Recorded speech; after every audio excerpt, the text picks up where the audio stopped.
So we are very honored tonight to welcome Jason Bayever. He's the digital effects supervisor at Rhythm and Hues, and he's worked on many films like Yogi Bear, Wolfman, Night in the Museum, The Mummy, Superman Returns, and let's welcome him so that he can talk to us about the making of Life of Pi.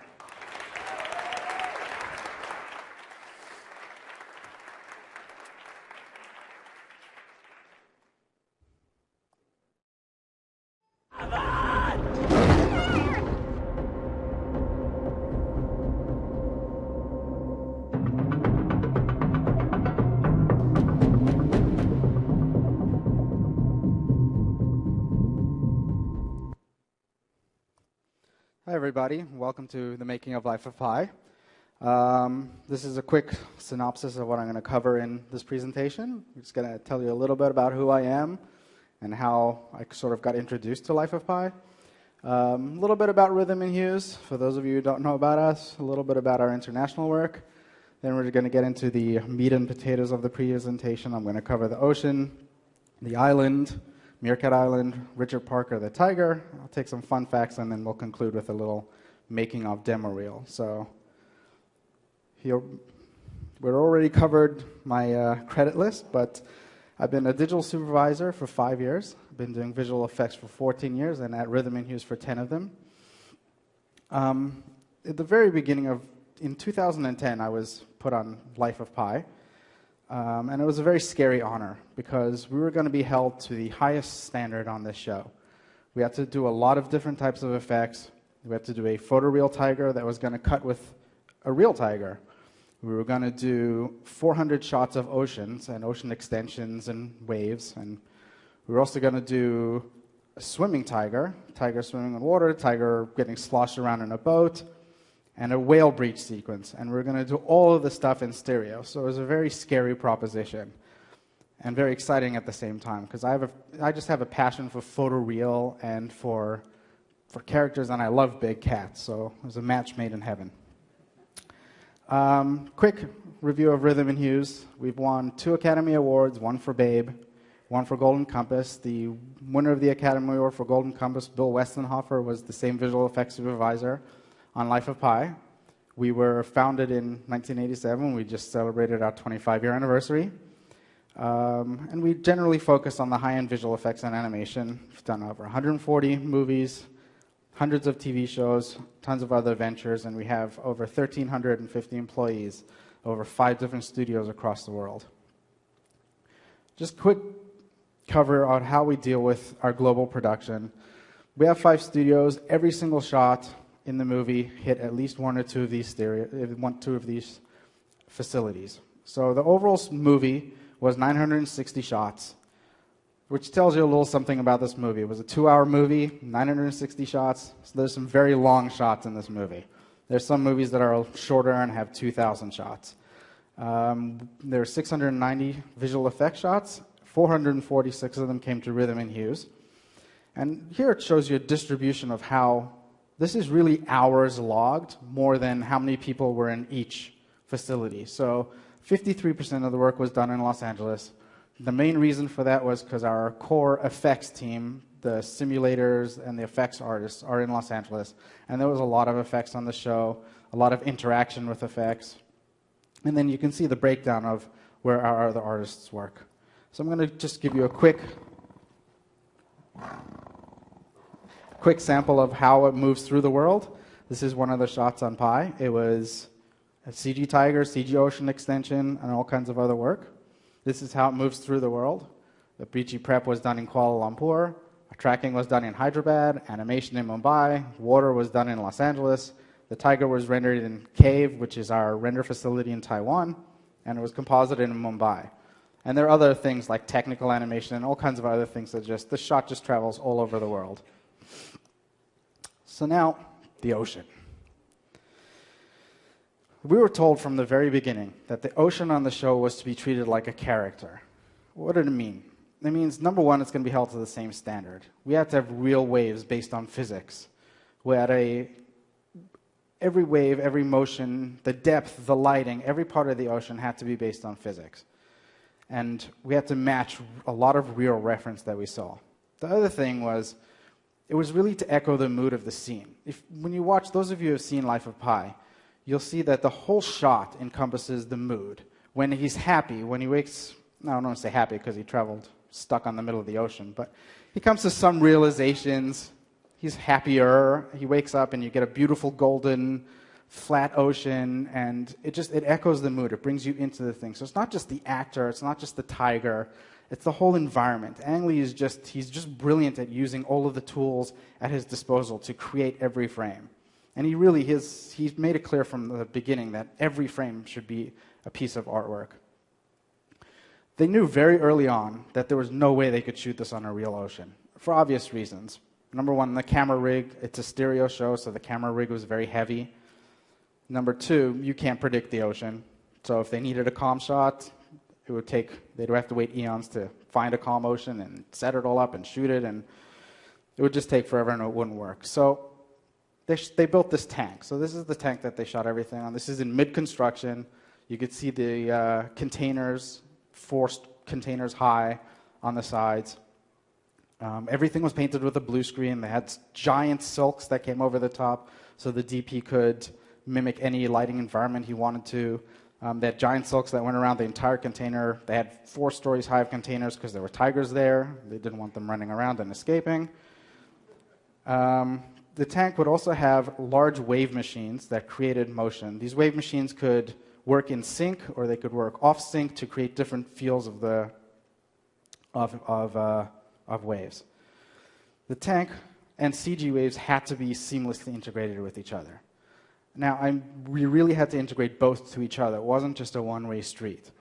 The tank, a lot of times we set the look of the water in CG. So since it was a blue tank, you see everything is blue. A lot of times light will go into the water, will create green under the surface. There's a lot of beautiful properties to water. So we would have to take the real water and match that to the CG water. We'd also have to match all kinds of waves in the CG water so that when they got to the edge of the tank, we had to continue them out into the horizon on all sides. The tank itself was 70 meters by 30 meters and 3 meters deep.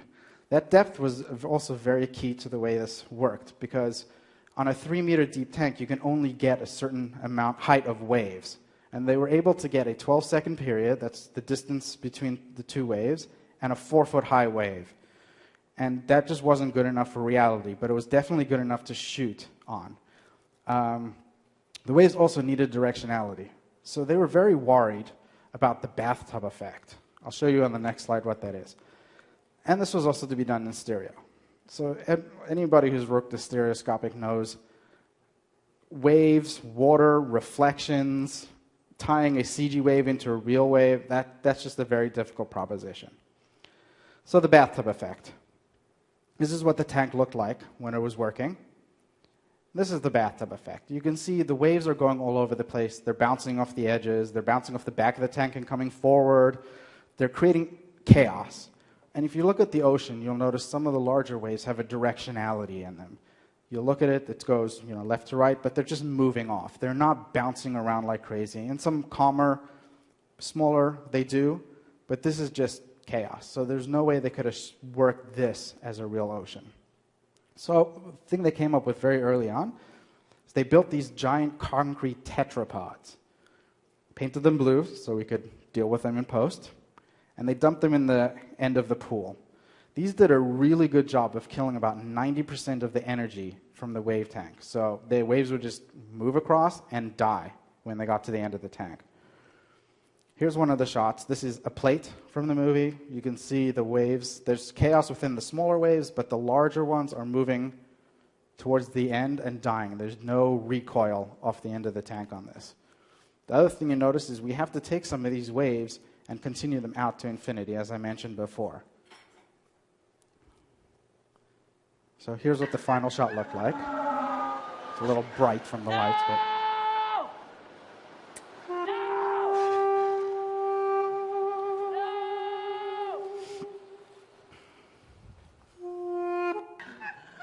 So you can see the waves are extending out. They were moved on into infinity. They were taken over by CG waves, and that's what we did. So The other thing that we needed, as I said before, uncontrolled chaos is not good, but we wanted to control some chaos. So the 4-foot-high waves, not good enough. We had MPC did a stormy ocean for the ship sinking sequence. We did right after that was a post-storm, and the waves were still big, and 4 feet was not going to cut it. So we came up with a way to make it look like it was a much bigger waves. If you notice just a couple of things, I'm going to play the clip through twice. The first time I play it through, watch the horizon on the right. Compare the ocean extension horizon with the blue screen horizon, or the edge of the blue screen at least, and you'll see how much more motion there is on the final composite. Second time around, you kind of look at the bottom corners, and you see the track camera, which was tracked on the tank with the boat moving, and then you could see the camera take over on the bottom right. And you'll see what we did to create such a large motion. So in camera space, the boat doesn't move. All of the giant motion is sold on the horizon. So take a look.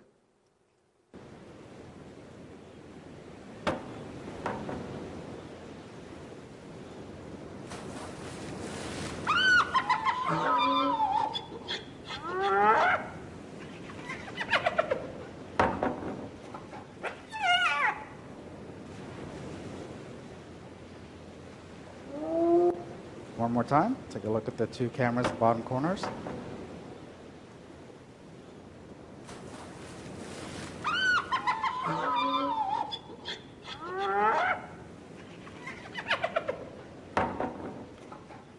As you see, we were able to successfully create a much larger feel to the ocean. On the same lines, I'm just going to mute this one because it's not necessary. On the same lines, we had to add swells. Almost every single shot in the movie had to have a swell added to it.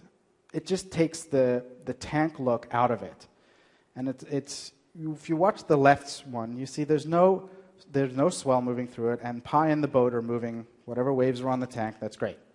The one on the right where we added the swell, we had to move the raft, which is what Pi is standing on the end, and the boat independently of each other. So we separated them out, put them through the same pipeline we did, as I showed you before in the previous shot, and you see the wave, the swell wall rolls in, hits Pi first, comes back, hits the boat, lifts the boat, and goes out of frame. So it's a final composite. The other thing to look at in this is the sky. The entire set was blue screen. So high dynamic range imagery captured from it for lighting purposes was not very useful on the set. It was useful in telling us what was there on the set, but it really didn't translate to the final shot. So what we did was we just had to have a variety of skies. We had to replace a lot of the skies, almost the entire movie, so we needed people shooting HDRI. So whenever anybody went on vacation, our producer went home, we had him take pictures. Somebody who lived in Malibu, we sent them home with an HDRI rig for a few days and had them take pictures. We also hired somebody to sit on the beach in Florida and just wait for really cool skies. So, that's the best job you can get in this industry. So they came back with a lot of beautiful skies, hundreds and hundreds and hundreds of skies that we filtered through. A recurring theme on the show was no cheating. You'll see that again when I get to the tiger. We really did not want to paint skies. We wanted to augment real skies. It was very important that everything came out of reality. The motion of the waves, everything had to come from reference or something that came from reality. So we had our matte painting department did definitely paint on it because Ang Lee wanted what he wanted and we couldn't always capture exactly that, so we did augment them. They also had to work in high dynamic range. The camera we shot on had a much higher dynamic range than normal film does. So we also created a pipeline in Photoshop for our matte painters to paint in that high dynamic range. They basically painted in log space instead of linear space. We also had to maintain a huge amount of detail because all of these skies were shot at 16K, and they had to run through the entire system at 16K, and they had to be projected on 360-degree domes. And a lot of times with longer lenses, you're looking at maybe 5% of that entire dome, and that 5%, 10% had to hold up on a 2K final render. Here's a grid of all the HDRIs we actually used on the show. It's 20 down by 19 across, so it's 380 images. And this is just what we didn't throw out. This is only what we used. So out of 446 shots, we used 380 different HDRI. I'm going to quickly cover Meerkat Island. I don't have that much on it, but it plays a pretty important role in the movie. The concept of Meerkat Island was it was a single organism. It was a single tree. Banyan trees tend to have the main tree, and then they'll sprout roots, and then they'll grow other banyan trees, and it'll all be part of the same tree. And that was the concept here. There was hundreds and hundreds of trees, thousands of roots intertwined with each other, pools of water in with the roots, and we did up to 70,000 meerkats, I think, in the densest shot. We also had to have Pi swimming in the pool, and we had to do it all in stereo. So again, going to the no cheating thing, you can't use matte paintings until you're a certain depth away from camera or it breaks down. You really need to do as true and genuine as possible. So here's a shot. We built an instancing pipeline for the trees. And with the instancing pipeline, we had to build enough variations, but not too many, because the whole point of instancing is you don't have hundreds of variations and have to call all of them in. But we also had to do them, they had to be very generic, because if you have 10 of the same thing in a scene, and there's a mark on there that you can pick out, then the astute viewer is going to just pick out that that's the same tree or the same ground patch or the same root. So it was just a fine balance of enough trees and enough pieces so that you really didn't pick it out. So you can see in the image that the oranges are all the same instance, the greens are all the same instance, the yellows are all the same instance. So the layout department spread it out enough so you wouldn't pick it out, and the final render before Meerkats is on the right side. It's up there. I'm going to play a quick image, making of the Meerkat Island, and then we'll move to the tiger.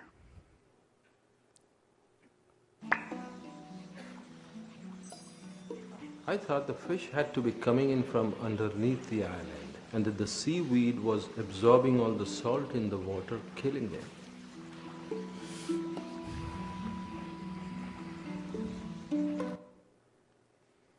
So you see how much of the plate we replaced. We literally cut Pi out and some of his hot reflections on the water around him, and everything else was redone and replaced in that shot. Richard Parker. This guy was going to be the bread and butter of the show. He had to be absolutely spot on perfect. So from day one, when I was put on the show, first thing I did, I hit the internet, YouTube for every tiger video I could find. I particularly liked the tiger attack videos. Didn't limit myself to the tiger attacks. I went to the lion attacks, everything. It was fun. So I got as much as I could in, and then in 2010, Bill Westenhofer and Eric DeBoer, who was our animation director, traveled to France. And they met the tiger that Ang Lee had picked from Thierry Leportier's place in France. They went to shoot reference and just watched the tigers for a little while and came back. Brought a ton of reference. We immediately started breaking down the reference. Our models at our studio were mostly proprietary, but our models go through Maya. We use Mudbox for displacement, and going back to the ocean for a second. What was the name of that? The water simulation. Naiad. I don't know why I just blanked. But we also use Naiad for a lot of our water simulations. This tiger that they saw would be cutting directly back and forth with the CG tiger. So we knew we had to raise the bar. As you saw in the image a couple slides ago, we had Aslan from Narnia on the left. We had Richard Parker on the right. We knew we had to make it better and improve it. So the couple of things we came up with was we added subsurface to the fur. And that was quite a technical achievement because you can't really do true, genuine subsurface on fur. There's so many polygons and so much detail in there that computers would run out of memory, and it's not good. We also decided to ray trace everything, and we built ray tracing into our fur. The reason for that was Bill made it clear he did not want to use point lights as much as possible. The only time on our show we used point lights was for the sunlight. And that's because it kind of lends itself to it as an infinite light. But The boat was always to be rendered into the tiger, so when he's walking across the orange boat, his white fur is bouncing orange. When he jumps up onto the white tarp, the orange goes away and white makes him brighter from underneath. It was very important that everything in the scene ray traced. When the tiger walks past the hyena, you get bounce from each other. So even with all of that ray tracing and that entire setup, we still needed to maintain a certain amount of control. Our light editors still needed to put their art into it. So we created area lights. We built a pipeline for area lights as well, so that they can control those bounces and how much was on there and that. We also knew that our animation had to be absolutely perfectly real. So there was nothing in this movie that wasn't taken from real reference of a tiger. The tiger was on set in Taiwan for 8 weeks. And they went, as I mentioned, they went there to take video of the tiger. But in those 8 weeks, they got tons and tons and tons of reference, doing as much of the action from the movie as they could possibly get. The reason they didn't use a real tiger is because they don't tend to listen to the director. So we got a ton of animation reference. Our animators sat there with reference on their screens. If a tiger didn't make a facial expression, we didn't put it in the movie. So everything had to be based absolutely on reality. As I mentioned before, the realistic fur rendering, and we also did a lot of work on our skin and muscle, which I'll get into in a little bit. So Richard Parker himself. He took about a year to build his base character. We did 5 variations of him. Because I was on a boat for a while, so he didn't have food, so he got skinnier and skinnier through the movie, so there are 5 variations of skinny. So from the first polygon in Maya to the first final was a year. He has 10 million hairs over his body. His render time was about a little over 30 hours per frame, and that's because, those of you in the gaming industry are cringing. That's because it was stereo number 1, so it's really just 15 hours a frame. But, it was subsurface, it was ray traced, it had like all the bells and whistles on it. So 15 hours is not too bad. We also had very complex skin and muscle simulations. And as I mentioned before, he was not anthropomorphized at all. If it wasn't in reference, it wasn't on the tiger. And same thing for his motions. One other thing that was cool was Terry, who is in France, has his own place there. He actually came to Rhythm and Hues one point, and we sat in the screening room and we were watching animation after animation after animation. It was absolutely fascinating to me to just hear him talking about tigers, and you would look at a shot and you would know a tiger wouldn't do that with a stick in the face. A tiger wouldn't do that. A tiger wouldn't, and it was just, it was just amazing to listen to how knowledgeable and just what the tiger would really do. So that's the standard that we were held to. It's would a tiger do it? If it wouldn't, it's not in the movie. So here's a little bit about the tech animation and the bone structure and the muscle structure and the skin simulations and everything on it. So I'll just see if I can pause it. No, or not, actually. So that was the bone structure. That was what we used to simulate all of our skin on top of. So the skin slide on the scapulas, for example, is a very key part of the tiger. The scapulas push up. Skin was all simulated on that. Those were the muscles that the animators... We had 2 layers of muscle animation. One was automatic in tech animation or simulated. The other one we gave animators control so that they can tense muscles and release muscles when they wanted to. Skin simulation comes after that. Then we do the first simulation, and then we have the tigers at the end. And the one on the left is the real tiger. The one on the right is our CG tiger, and that's the CG tiger. So this shot's an interesting one also because this is the very first time Ang Lee saw the CG tiger. And Bill was sitting at his desk in Taiwan while they were shooting on the tank, and he just had this playing on there. And Ang Lee walked behind him, and he looked at his screen and said, "Oh, that's a very nice reference of King." So Bill turned to him and said, "Well, that's not King, that's our CG King." And he just looked and said, "Good job." So for Ang Lee, that's quite a compliment.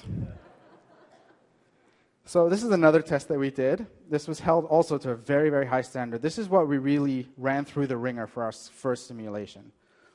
You see all the nice loose skin on the hip of the tiger. He's essentially like a sack of bones and muscles in certain areas, and it just moves through the skin and pushes it around, and his arms are very, very, very powerful. I mean, this is a 500-pound killing machine. So you have to get every every little detail. He has to feel powerful, and the muscles are huge on his arms, and they flex, and you can just see this is on the left guy is the real guy, the right guy is our CG guy, and you can see how much detail was put into these simulations.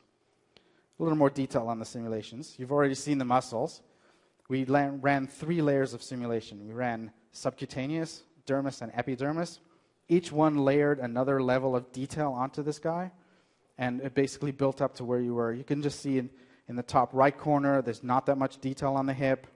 Bottom left is the simulation, and stop playing. Anyway, the bottom left, you see the detail, and then the one on the right, you see even more detail. No stone was left unturned on this guy. We needed to get every little detail, even the claw stuff, perfect. So you can see that's the claw rig on the top. And when the claws come out, the whole skin unfolds inside and releases the claw, and then folds back in when he pulls it. His muscles are very pad-like in the paws. When he's walking, they bounce, and they're very thick and puffy, and when he tenses, you can see the bones, and you can see that on the real one on the bottom. And how on the top left, we built our rig to encompass all of those little details. Quick view of the light layers that we came out with out of the render. Again, that famed subsurface on the left. You can see how on like penguins and tigers and any animal that has white fur, there's a lot of light that bounces around inside the white fur, and it softens the white fur out. It can't look the same as the darker fur because there's refraction of light in there that you just don't get. So you see on the next one, the one that's the ray traced diffuse environment, it's very crunchy, the fur. And it looks good, but it's not real. And the reality is we had to add in the subsurface scattering to that to really soften out the white, and the white softens a lot more. The other thing it added was depth. So when the light comes in, it's yellow where the light hits, and then as it gets deeper and deeper, it gets oranger and oranger. So that adds another layer of depth to the sky. So that's the subsurface. We ray trace diffuse the entire environment. Diffuse ray trace the entire environment. The area lights pass. Let's see, that's where on this shot the bounce came up from the orange boat. The rim light, which was our key light, point light, and then some of the specular. Wet tiger. This was probably the biggest challenge on the show. On set, Bill got a lot of really good reference. You can see here. We had to do all kinds of wet tiger. He climbed out of a boat and dried right in front of you and was dripping. And without reference, there's no way we could have guessed what some of the stuff looked like. You can see on the top left when he gets into the cage, if you can pick it out at the end of the shot, all of the water goes towards his stomach and drips off. It doesn't drip off anywhere else. The hair just makes it go right down to the stomach. We had a tiger that was jumping into the water.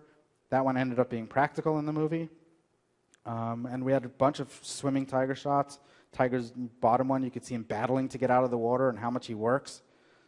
So this was one of the biggest challenges.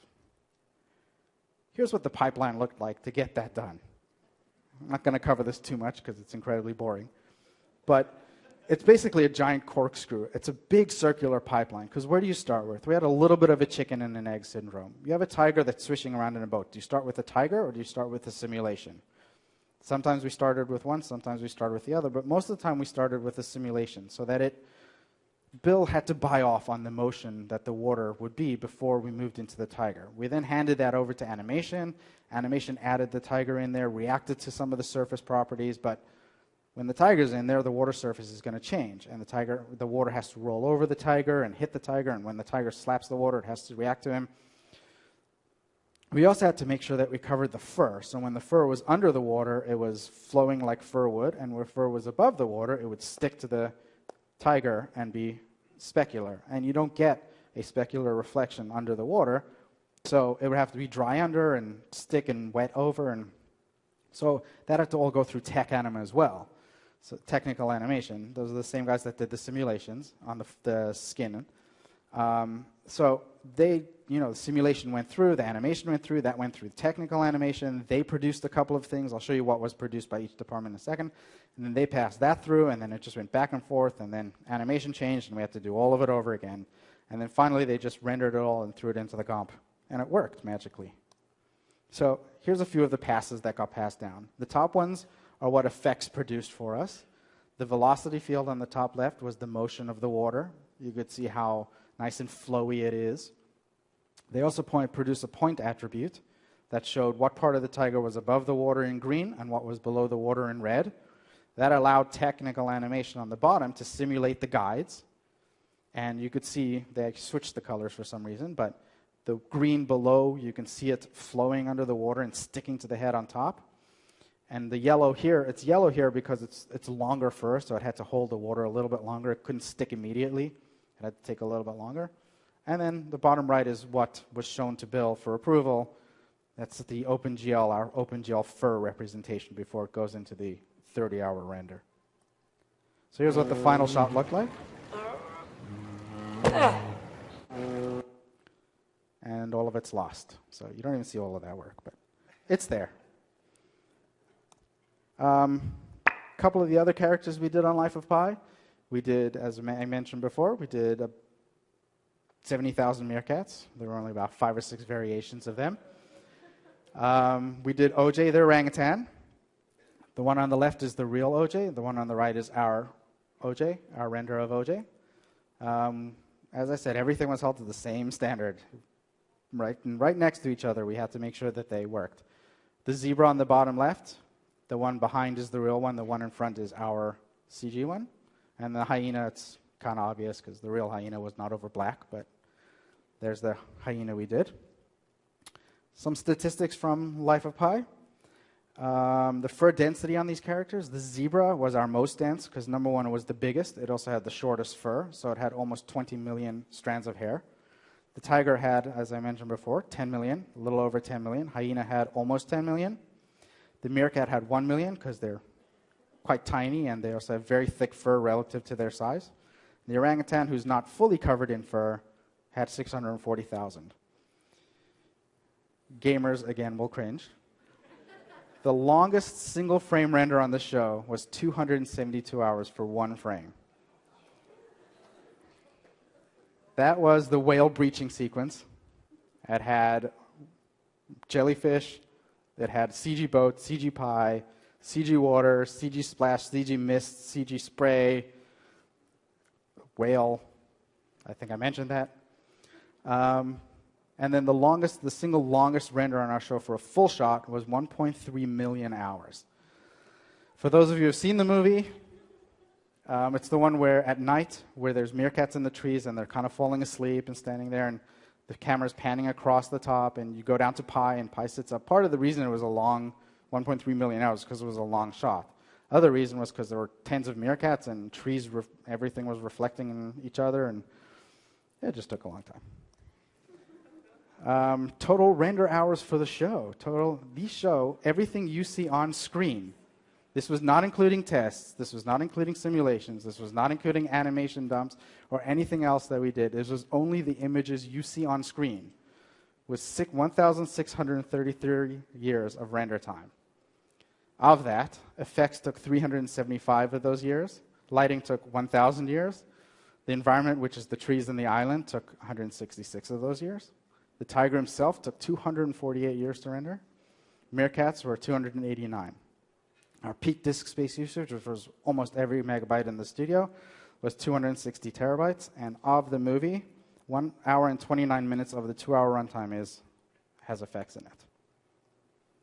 Going to play a short reel, and this would be the conclusion. It's about 2 minutes, so enjoy.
That's it.